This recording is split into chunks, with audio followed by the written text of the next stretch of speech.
Слушай, а вы не думали, ну, сама понимаешь, о чем я.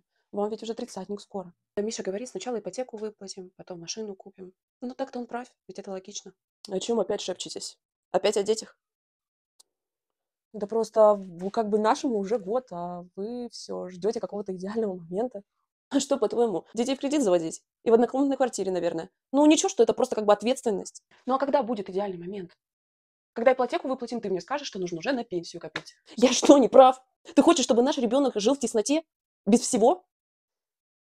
Ребята, ну идеального момента не бывает. И страх бывает у всех, и это нормально. Но знаете, что страшнее всего? Проснуться в 40 лет и понять, что вы все это время хотели жить, но не жили.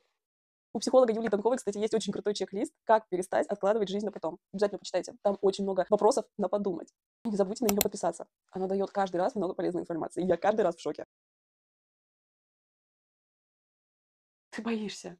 И я боюсь. Но мы можем бояться вместе.